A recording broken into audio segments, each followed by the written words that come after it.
If the more you try to understand them, the more confused you feel, that's not a failure. That's a clue. In this video, I'll show you the fastest way to get clarity back without explaining, diagnosing, or overthinking. If you've been confused for a long time in a relationship, it's probably because others have taught us to ask the wrong questions, such as, are they a narcissist? Is this their childhood trauma speaking? Did I trigger something? What did I do or say wrong? And those questions make sense. When something hurts and doesn't add up, your brain tries to solve it so that you can feel relief. You keep thinking, if I could just understand them or get them to understand me, I'll finally feel clear. But here's the problem. You could spend hundreds or thousands of hours studying human behavior and psychology and still never actually know what's happening for sure. And like I shared in my previous video, sometimes confusion isn't accidental. Sometimes the dynamic itself is designed to keep you confused.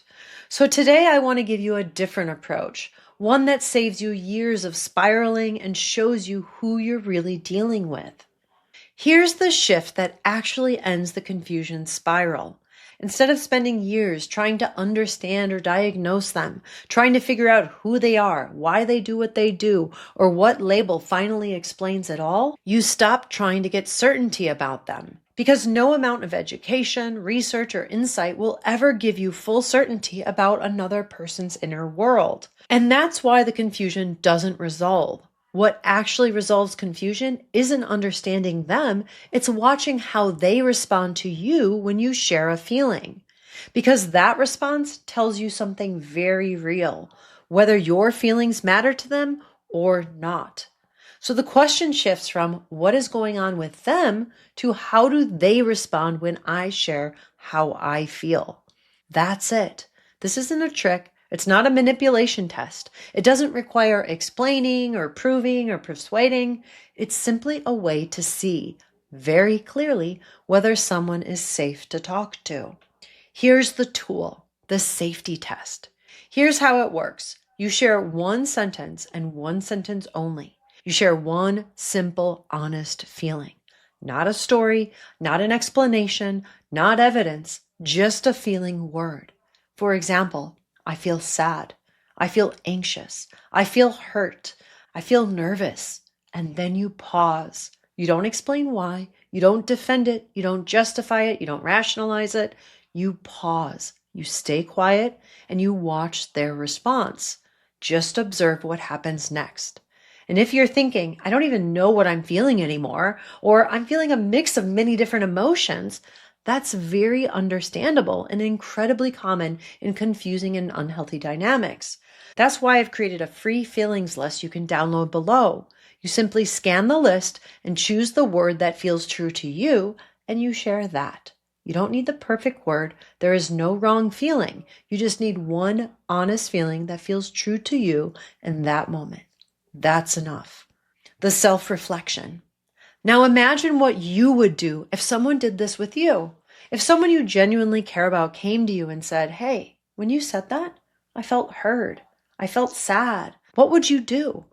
Would you tell them that they're too sensitive? Would you attack them and tell them that it's their fault? Would you twist their words? Would you tell them that they're crazy? Would you blame them? No, of course not. Even if it was a misunderstanding, even if that was not your intention at all, you would care. You would genuinely get curious about why they feel that way. You'd want to understand. You'd want to repair. You'd want them to feel safe and clear again. Because that's how people with integrity respond to other people's feelings. They move towards connection and repair, not defense and blame. What safety looks like. If someone is safe to talk to, they will move towards care and curiosity.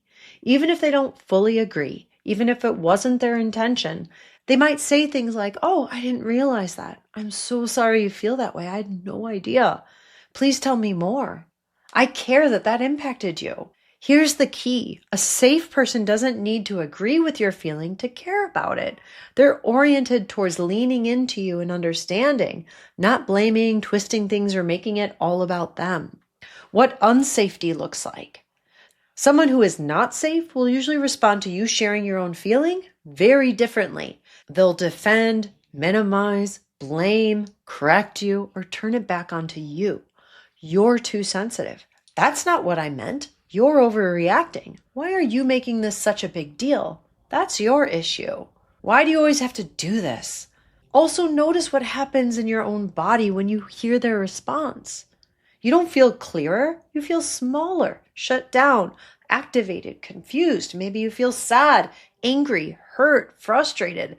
That's information, painful, but very, very clear on who you are dealing with.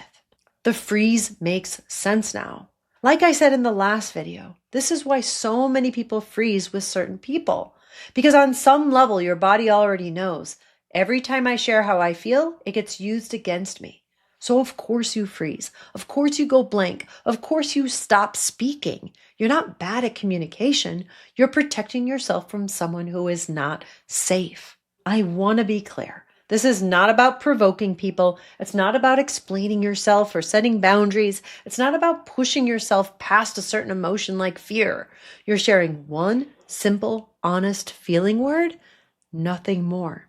You're not doing this to change them. You're doing this to observe them and see them clearly. You don't find safety by explaining yourself. You find it by noticing how someone responds to your feelings. You don't need their agreement. You don't need their validation. And you don't need them to admit anything. You just need to see the pattern, because healthy people care about their impact. Healthy people care about your feelings. Unhealthy people punish vulnerability. Unhealthy people do not care about your feelings or their impact on you. And once you see that really clearly in a deep, deep way, the confusion begins to dissolve. Why this ends the confusion spiral? When you make this shift, you're no longer trying to prove reality, win clarity through explanation, negotiate your perception, or spend countless hours researching their psychology or trying to diagnose them. You stop trying to think your way into safety. Instead, you use lived experience. You watch what actually happens when you share a feeling. You notice how your body responds, how they respond, and whether care shows up or not. And here's the most stabilizing part of all. You don't need them to agree for you to get clear. You don't need the right words. You don't need validation. You don't need them to finally get it. You just need a read on what happens to you. Do you feel met or dismissed? More grounded or more shut down? More like yourself or less like yourself? That's data. That's reality. That is clarity. And here's what often happens next. Even when you start seeing this clearly, that their response is not safe and not healthy, the people around you might not see it. Friends, family, even therapists. In the next video, I'm going to explain why others don't get it or believe you, even when you try to explain what you're experiencing, and how not to let others' opinions make you doubt your own reality.